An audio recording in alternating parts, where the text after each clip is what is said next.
Hello students, this is chapter 11 conic sections. Intro part है ये। इस कोनिक सेक्शन में हम लोग पढ़ेंगे, एक तो एक्सिस लाइन होती है और दूसरी जनरेटर लाइन होती है।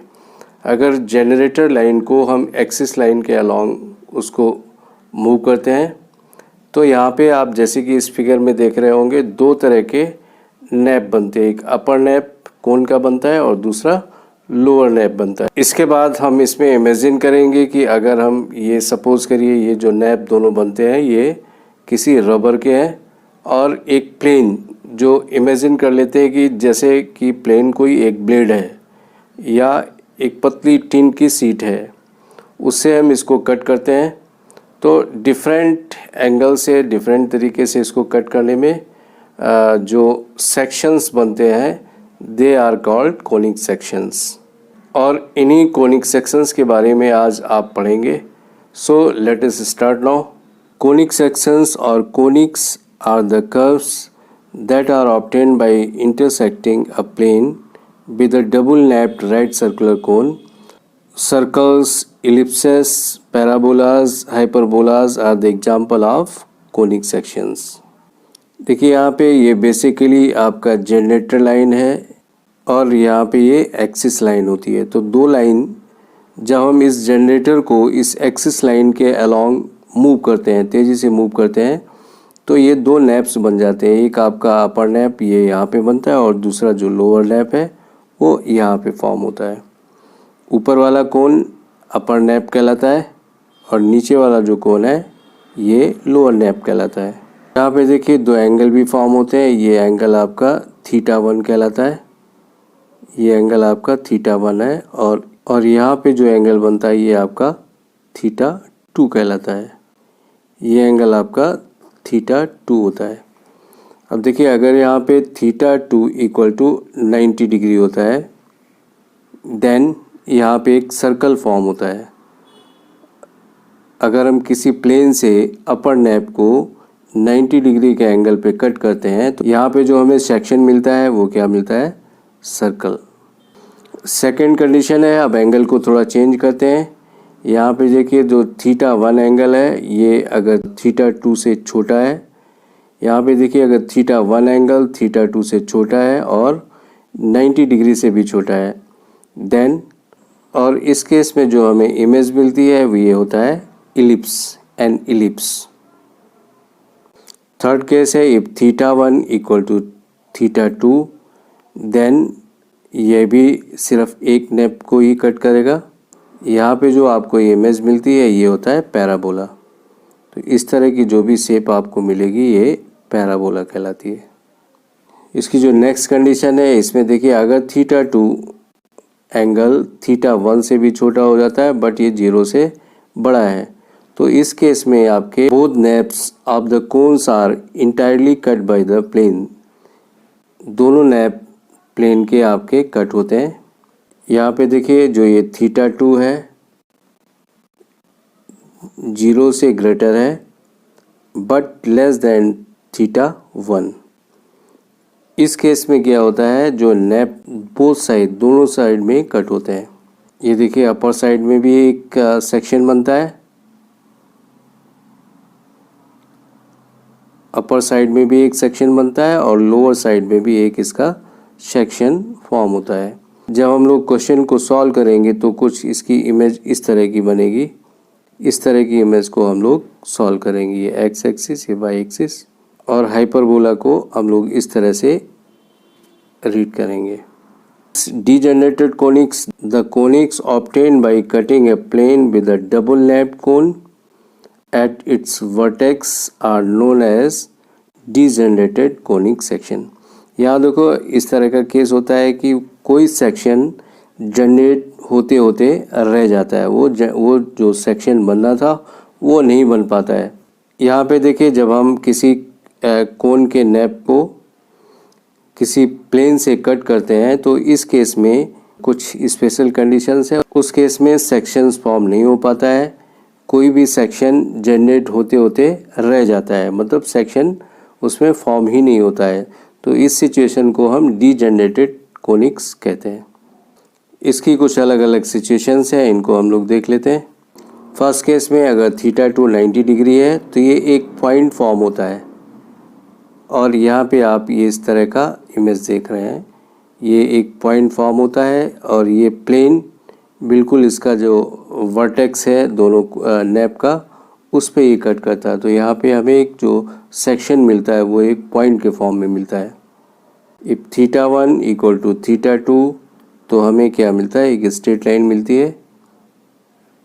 आप फिगर में देख रहे हैं कि थीटा 1 और थीटा 2 इक्वल है, तो ये जो ब्लू वाली लाइन है ये एक स्ट्रेट लाइन के फॉर्म में मिल जाती है। यहाँ पे देखिए फिगर में हम देखते हैं कि जो थीटा 2 है हमारा, ये क्या है, 0 से तो बड़ा हो सकता है या फिर 0 के बराबर होगा, बट लेस देन थीटा 1। इस केस में हमें दो इंटरसेक्टिंग लाइंस मिलती है।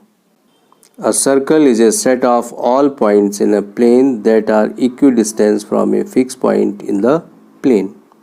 देखिए यहाँ पे अगर ये एक सर्कल है और ये सर्कल x एक्सिस और y एक्सिस से इस तरह से दिया है, कार्टेशियन प्लेन में ये x एक्सिस है, ये y एक्सिस है, और ये सर्कल कुछ इस तरह से दिया हुआ है।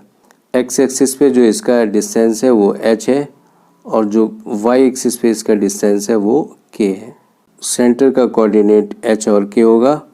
अगर इसका रेडियस r है तो इसका जो फार्मूला है then equation of the circle आपका ये होगा x माइनस एच का whole square plus y minus k का whole square equal to r square. यही सर्कल अगर आपका पॉइंट ऑफ ओरिजिन पे दिया है तो इस सर्कल का जो फार्मूला है वो x square plus y square equal to r square ये हो जाता है। A parabola is the set of all points in a plane that are equidistance from a fix line and a fix point. The fix line is called the directrix and the fix point f is called focus. The line through the focus and perpendicular to the directrix is called the axis of the parabola. ये आप figure में अभी समझेंगे इसको, तो ये आप definition को पढ़ लेंगे, इसके बाद हम लोग फिगर को ऑब्जर्व करते हैं। ये देखिए पैराबोला का जो स्टैंडर्ड इक्वेशन है ये है Y square equal to 4ax। आप देखिए यहाँ से ध्यान देंगे ये x 4ax, अगर Y square equal to 4ax है देन ये x एक्सिस की तरफ फ्लाई करेगा, x पॉजिटिव की तरफ। अगर यहाँ पे y square equal to minus 4ax है तो ये पैराबोला आपका इस माइनस एक्स की तरफ फ्लाई करेगा, क्योंकि यहाँ से हमें क्या मिल रहा है माइनस एक्स, तो ये पैराबोला इस साइड बनेगा। तो इन फिगर्स को आपको ध्यान रखना है। Coordinate of the focus, focus की कोऑर्डिनेट आपका a0 है। Equation of the directrix, directrix का जो इक्वेशन है, डायरेक्ट्रिक्स ये लाइन है, ये x equal to minus a distance पे है। तो देखिए जो इसका फोकस था वो भी a डिस्टेंस पे था और ये इधर माइनस a डिस्टेंस पे। लेंथ ऑफ लेटस रेक्टम ये 4a होता है, जो फार्मूला है वहाँ से ही आप लेंगे 4a है। कोऑर्डिनेट ऑफ द वर्टेक्स, इसके जो वर्टेक्स के कोऑर्डिनेट है यहाँ पे एक्सिस के जो कोऑर्डिनेट पॉइंट ऑफ ओरिजिन पे 0 0, इसलिए वर्टेक्स के भी कोऑर्डिनेट 0 0 है। Axis of the parabola y equal to 0। अभी ये देखिए ये माइनस एक्स की साइड में है, तो इस केस में आपका जो स्टैंडर्ड इक्वेशन है वो किस तरह का होगा, y square equal to minus 4ax। तो हमें यहाँ से देखना है माइनस एक्स आ रहा है, इट मीन्स ये एक्स एक्सिस पे माइनस साइड में पैराबोला बनता है। Coordinate of the focus minus a0 है and coordinate of the vertex 0 0 है। इक्वेशन ऑफ द डायरेक्ट्रिक्स, इसका जिधर पैराबोला आपका बनता है उसके अपोजिट साइड में बनता है, therefore it is x equal to a। Length of latus rectum is also 4a and axis of parabola is y equal to 0। अब देखिए ये केस जब है जब ये आपका पैराबोला अपर साइड में बनता है, इस तरह से पैराबोला बनेगा। तो यहाँ पे जो इसका स्टैंडर्ड इक्वेशन है ये आपका y square equal to 4ay। अब देखिए y से हमें पता चल जाएगा y पॉजिटिव है यहाँ पे, तो ये y एक्सिस है, y एक्सिस पे ये पैराबोला ओपन होगा और इसका जो डायरेक्ट्रिक्स होता है वो नीचे साइड में होता है, अपोजिट साइड में होता है। यहाँ पे इसका फोकस होता है और ये वर्टेक्स के कोऑर्डिनेट्स होते हैं। तो इसमें देखिए जो कोऑर्डिनेट ऑफ द फोकस है वो 0a है, a और इधर -a, तो 0a है। Coordinate of the vertex 0 0। Equation of the directrix आपका y equal to -a। Length of latus rectum it is 4a and axis of parabola x equal to 0। देखिए इसका फिगर यहाँ पे नीचे दिया हुआ था। अगर ये नीचे साइड में ओपन होता है तब आप यहाँ से देख लेंगे इसका जो स्टैंडर्ड इक्वेशन है वो x² इक्वल टू -4ay। अब ये -y की तरफ है इसलिए इसका जो फार्मूला है -4ay। Coordinate of the focus 0 -a, coordinate of the vertex 0 0। Equation of directrix ये y equal to a and length of latus rectum 4a, axis of parabola x equal to 0। यहाँ से देखिए इस एग्जाम्पल को भी आप देख सकते हैं। नाउ इलिप्स के बारे में हम लोग पढ़ेंगे। An ellipse is the set of all points in a plane the sum of whose distance from the two fix point is in the plane is a constant. यहाँ देखिए इलिप्स के बारे में इम्पॉर्टेंट इंफॉर्मेशन है ये, इसको आप read कर लेंगे। इसी चीज़ को फिगर में आपको समझा देते हैं। देखिए इलिप्स में एक तो आपका मेजर एक्सिस होता है, जो एक्सिस आपका जिस एक्सिस की लेंथ बड़ी है वो आपका मेजर एक्सिस होता है, और एक इसमें माइनर एक्सिस भी होता है। जिस एक्सिस की लेंथ आपकी छोटी है वो माइनर एक्सिस। और इसमें दो फोकस होते हैं, एक फोकस आपका F1 ये है और दूसरा F2 फोकस इस साइड में बन रहा है। और इसके जो वर्टेक्स हैं इसमें दो वर्टेक्स भी हैं। Now standard equation of ellipse, यहाँ पे देखिए फिगर में ये तो आपका मेजर एक्सिस है और ये आपका माइनर एक्सिस है। यहाँ पे दो फोकस हैं, इनके कोऑर्डिनेट दिए गए हैं। इसके अलावा इनके वर्टेक्स के भी कोऑर्डिनेट दिए गए हैं। अब देखिए यहाँ पे अगर इसका स्टैंडर्ड इक्वेशन की बात करते हैं तो अगर कंडीशन ये होनी चाहिए if a is greater than b। अगर ये सिचुएशन है तो x² upon a² plus y² upon b² equal to 1। ये इसका इलिप्स का फार्मूला होता है, ये इलिप्स का फार्मूला होता है। सेंटर इसका 0 0 है, वर्टेक्स प्लस माइनस a 0 है and and points of the minor axis ये 0, प्लस माइनस b। फोकाई इसका plus minus c 0 and length of the major axis 2a along the x-axis and length of the minor axis 2b along the y-axis. Length between the foci it is 2c and relation between a b c ये इसका एक important relation है। इससे आप अगर यहाँ पे कोई दो वैल्यू दी है, बी सी दिया है तो आप ए निकाल सकते हैं, या ए बी दिया है तो सी भी निकाल सकते हैं। Length of the latus rectum ये आपका दिया है 2b² अपान ए। इसेंट्रिसिटी, इसकी इसेंट्रिसिटी का फार्मूला है c अपान ए। दूसरा केस देखते हैं जब इसका मेजर एक्सिस y एक्सिस पे होता है। इस केस में यहाँ पे भी देखिए a is greater then v। जब देखिए मेजर एक्सिस आपका y एक्सिस पे होगा तो आप इस फार्मूले को आप ऐसे भी लिख सकते हैं y² upon a² plus x² upon b² equal to 1। इस स्टैंडर्ड इक्वेशन को आप इस तरह से भी लिख सकते हैं। यहाँ पे भी देखिए centre, vertex, and point of minor axis, foci, length of major axis, length of minor axis and length between foci and relation between ABC, length of lateral rectum and eccentricity are the same। बस यहाँ पे थोड़ा सा change है, eccentricity इन सब को आप अच्छी तरह से ऑब्जर्व कर सकते हैं और इनको लर्न भी रखना है। इस एग्जांपल को आप अपने आप देख लेंगे। ये अगर किसी इलिप्स का इक्वेशन दिया है तो इसको पहले हमें स्टैंडर्ड फॉर्म में चेंज करना होता है। स्टैंडर्ड फॉर्म में लाने के बाद हम यहाँ से इनकी वैल्यूज़ को कंपेयर करते हैं। आ गया 3, b है 2। इसके बाद a square equal to b square plus c square, इस फार्मूले से c भी निकाल लेते हैं और c आने के बाद इसकी जितनी भी वैल्यूज़ हैं वो सब की सब हमें पता चल जाती है। Now hyperbola. A hyperbola is the set of all points in a plane, the difference of whose distance from two fixed points in the plane is a constant। ये हाइपरबोला के बारे में कुछ इम्पॉर्टेंट इन्फॉर्मेशन है, इसको आप read कर लीजिए, इसको हम आपको फिगर में भी समझा देते हैं। बोला कि जितने भी क्वेश्चंस करेंगे सब इस तरह के फिगर में आपको फॉर्म करने हैं।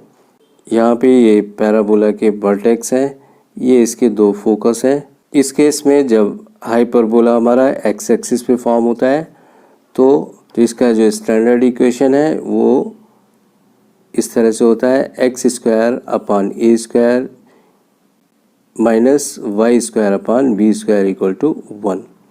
ये देखिए फार्मूला आपका इलिप्स से मिलता जुलता है, बस इलिप्स का जो फार्मूला था यहाँ पे बीच में प्लस होता था, इस फार्मूले में सिर्फ माइनस आया। यहाँ पे देखिए centre 0 0, vertices plus minus a 0 and foci plus minus c 0। Conjugate axis आपका वाई एक्सिस है। ट्रांसवर्स एक्सिस, जिस एक्सिस पे हाइपरबोला बनता है ये आपका ट्रांसवर्स एक्सिस होता है और कॉन्जुगेट एक्सिस होता है y axis. Length of conjugate axis it is 2b, length of transverse axis it is 2a, length between foci it is 2c, relation between a b c are c square equal to a square plus b square, length of lattice rectum 2b square upon a and eccentricity it is c upon a। देखिए अगर आपका hyperbola y axis पे form होता है तो आपका जो standard equation होगा ये y square upon a square minus x square upon b square equal to 1। Again centre 0 0 होगा, वर्टिसेस इसके 0 plus minus a and foci 0 plus minus c. Conjugate axis आपका जिस एक्सिस पे पैराबोला नहीं बनता है वो कॉन्जुगेट एक्सिस है, it is x axis, and transverse axis जिस पे पैराबोला आपका फॉर्म होता है and it is y axis. Length of conjugate axis it is 2b and length of transverse axis it is 2a। Length between foci 2c, relation between a b c square equal to a square plus b square. Length of latus rectum it is 2b square upon a and eccentricity is c upon a। यहाँ पे भी देखिए एक example दिया हुआ है, ये hyperbola का एक इक्वेशन दिया है, इसको भी हमें इलिप्स की तरह पहले इसके स्टैंडर्ड फॉर्म में ले जाना है। स्टैंडर्ड फॉर्म में ले जाने के बाद इसको इन दोनों इक्वेशन को आपको कंपेयर कर लेना है, ए बी सी कितना है वो कंपेयर कर लेना है। ए बी आने के बाद c square equal to a square plus b square, ये फार्मूला लगा देते हैं, यहाँ से सी आपका 5 आ जाता है। इसके बाद देखिए ए बी सी की वैल्यू आने के बाद इसकी सारी इन्फॉर्मेशन हमें पता चल जाती है। Eccentricity c upon a 5/3, coordinate of the centre 0 0 होता है, कोऑर्डिनेट ऑफ द वर्टिसेस ये प्लस माइनस ए 0 होता है तो ये प्लस माइनस 3 0 आ गया, एंड कोऑर्डिनेट ऑफ फोकाई ये आपका plus minus 5 0, and length of transverse axis जिस एक्सिस पे ये पैराबोला फॉर्म होता है एंड इट इज़ 2a, 2 × 3 6 आ जाता है। Distance between foci it is 10 and length of latus rectum it is 32/3। तो इस तरह के आपको क्वेश्चंस भी करने, बस थोड़ा सा आपको इन सिचुएशंस का ध्यान रखना है कि जो पैराबोला या इलिप्स है वो आपका किस एक्सिस पे फॉर्म हो रहा है, एक्स एक्सिस पे और वाई एक्सिस पे, उसी के अकॉर्डिंग थोड़े से फार्मूलों में चेंजेस है। My today's topic is over now, next class में आपसे फिर से मिलेंगे, तब तक के लिए thank you, have a nice day.